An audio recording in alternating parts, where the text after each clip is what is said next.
Discover London Bicycle Cafe. It's the perfect time of year to take a break on their spacious patio, featuring craft beer, espresso drinks, snacks, meals, and more. London Bicycle Cafe at the Forks of the Thames. See you soon.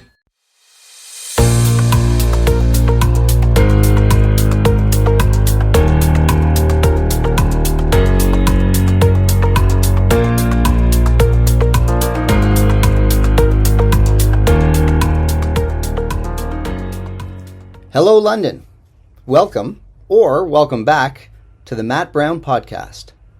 Please remember, this podcast is for you, and we want to hear from you. Maybe you have an idea about a show. Maybe you have a comment on one that's previously aired. Reach out. You can email us at themattbrownpodcast@gmail.com. While you're at it, consider subscribing to the show, wherever you listen to your podcast. If you got the first episode, you know this show is a kind of two projects in one. Starting this fall, I'll be hosting Newsmakers on Rogers, Channel 13. Newsmakers will be taped twice monthly and will focus on all things local, and maybe some other stuff too. Each show will feature one or two London leaders or newsmakers of the day or the month. The interviews will be long form, 15 minutes or 30 minutes, which will allow us to dig a little deeper and to develop a greater understanding of the issue of the day. That's project number one. The second project is what's currently in your ears right now. After the Newsmaker episode airs on Channel 13, some of that content will be replayed in podcast form here. That's the starting point for the Matt Brown Podcast, which means if you subscribe as a listener here, you can be guaranteed a minimum of 2 podcasts per month beginning in September. Plus, on top of this, I'll be doing some podcast-only interviews as topics present themselves. That's what we have for you today. So let's go. I don't have to tell you that London has a homelessness crisis. You might not even be surprised to learn that our city has almost 2,000 people experiencing homelessness right now. And of course, this is not just a challenge for London. Ontario has over 80,000 citizens living rough, and the whole of Canada, over 250,000. Homelessness is largely an issue that's been with us for about 30 years. Post-COVID, the crisis has exploded. Here with us today is Chris Moss. Chris is the executive director of a not-for-profit called London Cares. This is a largely City of London funded organization that's part of London's homelessness response system, City Hall's strategy to address homelessness right here in London. Chris and her team run a number of programs and services. They partner with the city, with the London Police, with the health unit, our hospitals, and many others to support folks who are living rough, to find them housing, or even keep people who are at risk of losing housing housed. Welcome to the show, Chris. Thanks for having me, Matt. We're really looking forward to having a conversation and giving you an opportunity to allow Londoners to learn a little bit more about London Cares and what the organization does. So my first question for you is that 40 years ago, there really wasn't a housing and homelessness crisis. What happened as a community and as a country? How did we get where we are today? Yeah, you're right. I know, thinking back, I remember the days when, volunteers and church groups would gather together at soup kitchens and cook and distribute food. Oftentimes, volunteers would take food to the street or blankets or knit things and hand them out. It wasn't a lot of complexity to it. At times, it was mostly just transient men in the system, right? And within London, we have about 400 shelter beds, and so we didn't really max them out. People had a place to stay. You didn't see a lot of people on the street, and certainly not the complexity we do now. So since, I want to say, the mid 80s, we've really had a growth of complex issues that have kind of broken down over time, right? So housing has slowly gotten worse. The costs have gotten higher. Vacancy rates have decreased. We haven't built new homes. And if we have, we've not built affordable homes. We also know that the complexity of mental health has increased. So now the care that people who are unhoused need is highly complex. You need social workers with so much training just to navigate the questions that they bring. You need primary health care, you need security, you need police enforcement, we need treatment, EMS, fire, addiction, mental health supports, and treatment centers. This is really just Wow. years of chronic underfunding in several areas. Okay, it sounds incredibly complicated. It is. Um, and when we look at lending cares, Yeah. what does your organization do? How does it try to help address these issues that you're describing? Mhm. Yeah. So it was started in 2012 with four agencies that came together who noticed an issue for needing some outreach folks. So we partnered with the city and we would go out and meet with people and had like under 20 staff and it was easy to manage. We now have over 100 staff. Within our organization, we I had have no idea it was that it's large. 100 huge, staff. 100 staff. Wow. We have at any given time two teams for outreach out in community. We have street outreach people who walk the streets and just help with support when they see it. We have encampment teams that are deliberately out in encampments working with the folks, helping them get their paperwork for housing, helping them get ready and into the system. We do crisis outreach where we respond with the city's CIR team, police, EMS, etc. And we get well-being calls and crisis de-escalation calls with them working in partnership. We also have a phone triage system where we have a phone number people can call and they can reach out for support and that person can navigate them to shelter and access to food and other things. Well, I hate to And put you on the then, spot, but yeah, people might be wondering as they listen, oh, there's a phone number. I didn't know that. Do you have it handy or can you provide it and I'll put it in the intro? yeah, definitely. Our phone number is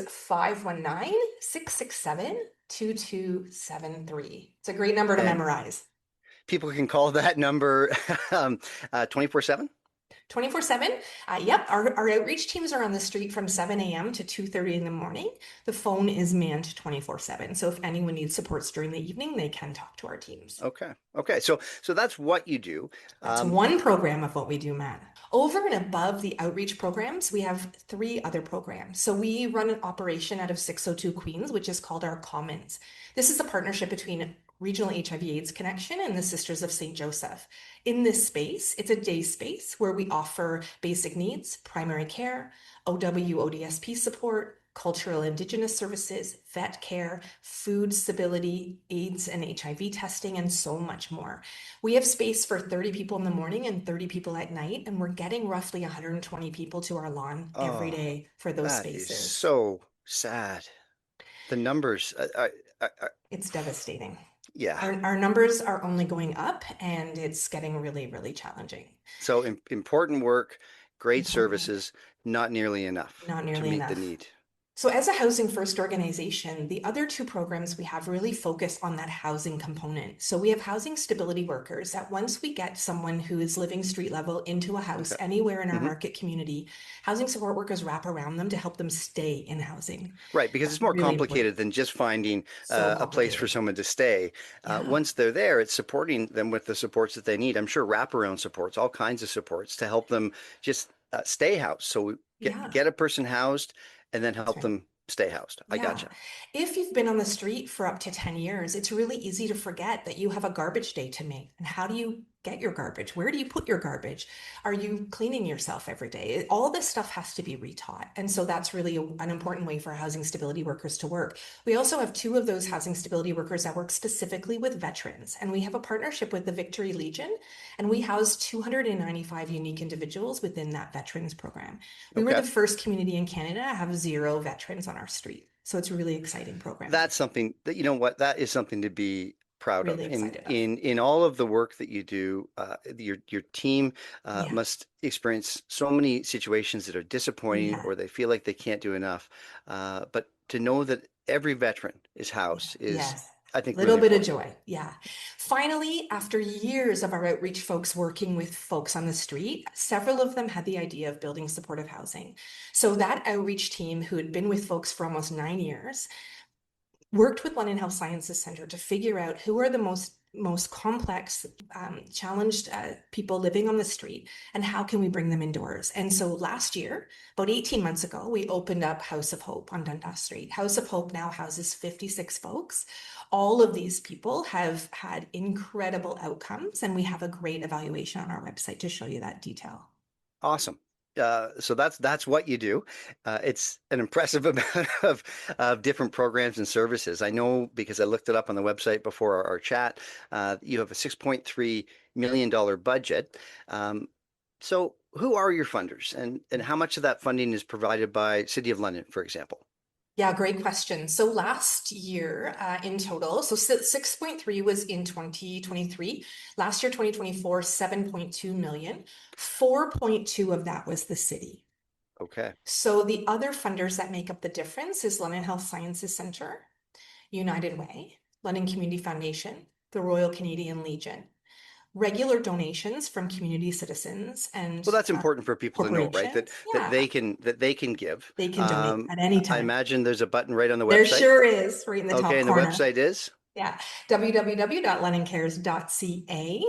Okay. The Well, other hopefully piece, after people, hear this interview and about, what London Cares does, that some people they'll will come and donate. think, I would I'm going love to that. come, I'm going to donate. Yeah. That's great. The other piece that surprises people is that within our House of Hope, we do charge rent.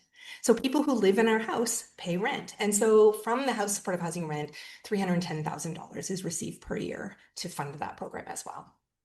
Well, that's actually a really important piece of information because, often we'll hear negative comments about, they must receive some kind of money from ODSP, for example, or some other income source. And so, Yeah, so why should the community have to pay for everything? And what you're that's right. telling us is that's not They the don't. case. That's correct. Yeah, And United Way, I know, funds a small portion of your budget. that's right.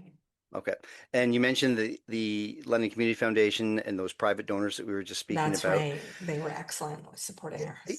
In your most recent audited financial statements, I see that the London Health Science Center is also a funder. They've come on board, and the statement that I saw to the tune of about $600,000, just under 10% of your overall budget. And so, why would a hospital funding an organization that's set up to prevent homelessness? hmm Yeah, this was a really unique partnership that our staff and the hospital staff came together and recognized that housing is healthcare. If we could house folks, will that decrease the usage in the emergency room? And after a year, we have proven that that is true. So, folks that have used our programs were 6 months before coming into our house. They had been in the emergency room for over 200 times. After moving in, under 10 times. Hang on, say So, that again. yeah. So, for 6 months before moving in, they had Right. been to emergency room over 200 times In 6 months. in 6 months. Okay. After moving in, for the entire year post moving in, they had under 10. That is So, it's incredible. I don't know significant what cost it savings costs to to the visit system. the emergency room, but I'm Mhm. I'm sure it's a lot. A And so lot. each time a person is diverted away from That's emerge and right. supported in another way, That's it's right. got to save hundreds of thousands, if not more, in terms of Yeah. healthcare dollars. And more importantly, it frees up the emergency room for the people who need to be there. So that Right. is Yeah, of what's course. so Yeah. essential. On top of the healthcare, we're also saving money from the jail because it's diverting costs from people being in jail. So the same numbers exist from that sector as well. Incredible. Okay, so you're kind of describing a continuum of support. You meet people where they're at. You help them move along to a better life, a more satisfying, fulfilling, health-focused, better outcomes. And so I get the theory, right? So we're moving along a continuum of housing, and then remaining housed, and then hopefully transferring individuals that require high acuity support to lower acuity housing, so that you That's can right. move people kind That's of it, kind of exactly. throughput through the system. So I That's understand the right. theory, Yeah. but does it really work in reality? Yeah, yeah, absolutely. We see that it does. So the whole of community response that we've been working in has created these partnerships that have been really essential to helping this work. So the flow goes from street to home, right? So our outreach workers find people, they come into our day space, we connect them to paperwork, we get them identification, we get them on all the right lists. They get into something like a House of Hope, for example, and then we have them in that space, stabilizing, teaching them how to live independently, and then we get them to graduate. And we've had two people graduate in a year now. Graduate. I like We that. did Yeah. not see that coming. We thought this would take years. And in 1 year, two people have graduated. And so then what happens is they move into the rest of the system. So towards Indwell or CMHA supportive or affordable housing or other types of affordable or market rent, right? So it's freeing up places in the system, which is helping people move along. So we're we're just about at the end of our time here on this podcast. It's been really informative. It's been difficult, of course, to listen to some of the information that you're sharing because these are human beings, community members, Londoners who are really suffering. And I think that, the fact that your organization is called London Cares is very interesting because London really cares about homelessness. When you look at the survey that CBC London Radio conducted back in 2022, just before the municipal election, to identify, what are Londoners' top issues? Well, it was housing and homelessness. 54% of Londoners said that that was their number one issue. Uh, the current mayor and council, they've made some significant commitments and investments in this area. One could say that our city council has made these two challenges their top priority. Well, I mean, that and of course the increase in the police service budget, which was unprecedented, up to about $780 million, I think, over a 4-year period. So I'm getting to my question. Senior leaders have been charged with solving this problem. And they've told council and our community at the time when all of the work began that massive multi-million dollar investments are going to be needed to alleviate homelessness. Things will get worse before they'll get better, is a comment that I think I remember hearing, even if this is front end loaded with a lot of resources. So it's reasonable, I think, to think at this point that we're able to see if the needle is moving in a certain direction. You've been at this for several years with the whole of community partnership. So I guess let me ask you this question. Today versus 2022, has the number of people experiencing homelessness gone up or has it gone down for London? Hmm. Sadly, it has gone up. And sadly, we see it going up every month. So last year, our outreach team had 10,000 calls in a year. This year, to date, we're in July, end of July, we've had 13,000 already. Oh my gosh. So over a 12-month period, 10,000. This year, we're about halfway through. We're Uh, already higher. and you're already at 13,000. Yeah, and Matt, we're seeing 50 to 80 new people fall into homelessness at the beginning of every month. So what's happening is the tap hasn't been turned off. So rent control, seniors who don't have space in long-term care, people in matrimonial relationships splitting up and not having the ability to afford rent on their own. And so single moms with kids we're finding on the street. Oh my The gosh. OW and ODSP rates, the inaffordability of housing, the lack of vacant space. And so while whole of community is working in the sense that there's a lot of spaces coming on board in the coming year, currently there are still no spaces. We have over 2,000 people on the street, 400 shelter beds. We know that we have no treatment from Windsor to Waterloo and up into Bruce County. There's only 54 treatment beds. We do not even have medical detox in our community. We have to drive our folks to St. Thomas, Sarnia, or Windsor in order to get detox. And then when they come out of detox, there's no treatment beds to put them in. So when we talk about the fact that there's a problem and we need to fix it, it's true, but all the solutions are really slow to build. There also isn't any new provincial dollars coming to operate any new programs. So I could start a new housing program tomorrow. I could build it. There's capital dollars out there, but we can't operate it. There's no money for staffing. So we're just still in this middle space. I think that quote of it gets worse before it gets better, that's the piece we're in right now. We have hope, we see things coming, but right now, if we don't as a community keep holding this together a little bit, we could succumb to a tidal wave. Wow. Uh, Sorry That's for the pretty bad shocking. news. To be honest, it is. I think people will be really surprised to hear that. Yeah, And I think that also it's important to recognize that this isn't just a London problem, right? There no, are 444 municipalities across Ontario. yeah. I am sure that there Over are 80,000 issues, people in total in Ontario. 80,000 people in Ontario. And my goodness. It's a lot of Um, people. so people that run organizations like yours, what do you need to happen? What do you need from I guess, municipal city council? What do you need from the provincial Yeah. government? What do you need from the federal government? Yeah. I want to actually do a call out and say that the council and city staff have gone above and beyond. You're right. They prioritize this. A lot of taxpayer dollars have gone to fix this situation. And that's not a bottomless pit. We can't keep reaching into that pit. What is needed is provincial funding. Federal funding and municipality funding doesn't help in these contexts. This is healthcare, this is housing. Those are provincial mandates. We've been waiting for that for years. Nothing's been funded, and then every year it keeps getting decreased funding since 2018. So we do need something to shift provincially, and we're all literally just sitting around waiting for that to happen. Okay. Well, time is not our friend. We're at the end of our conversation together. Thank you very much for You're joining us. welcome. And Thanks for having me. is there anything else that you wish I had asked or that you want to tell the listeners? I would love to just do a shout out to all of the frontline staff who are working in all of the agencies in this type of work. These are folks that are doing the hardest job on the front line with, low salary, as much support as we can give them. But it's very, very hard work. And what they do is excellent. This work cannot be done by volunteers.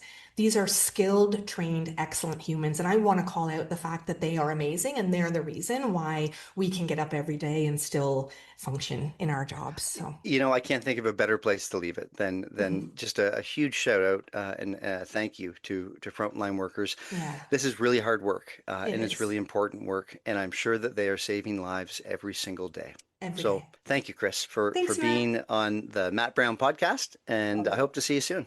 I love it. See you soon. Discover London Bicycle Cafe, home of family cargo and urban cycling. Test ride an e-bike along riverside trails to see how easy moving through our city can really be. London Bicycle Cafe at the Forks of the Thames. See you soon. So that's that. I hope you enjoyed listening to this podcast, and I hope you know a little bit more about our city than you did a half an hour ago. Like I said in the intro, newsmakers and this podcast are for you. It's about all things local, and maybe some other stuff too. So please reach out and let me know what you think. You can email the Matt Brown Podcast at gmail.com. Many thanks to the Bicycle Cafe for coming on board as a sponsor, and to everyone who's reached out in these early days to offer your encouragement and your support. Today's podcast was a tough topic, a complicated, heartbreaking problem that's going to require an equally complex solution. Housing is healthcare. That's a phrase that's going to stick with me for a very long time. I'm grateful that Chris Moss was able to take the time to help us understand London's response to homelessness a little better. As she mentioned, they could use your help too. Please consider visiting londoncares.ca and making a tax-deductible donation if you can. I'm not sure if there will be another podcast between now and September, but you never know. So please reach out and tell us if there's something you'd like us to cover here or on Newsmakers over on Rogers Channel 13. Maybe you have a question about how things work. If you do, send it in to the Matt Brown Podcast at gmail.com. Your emails will come directly to me, and I'll read every one of them. And I'll respond as often as I can too. So with that, thanks for listening. Don't forget to subscribe. Please share this episode on your social media and tell your friends. Until the next time, bye for now. Thanks for listening, and talk to you soon, London.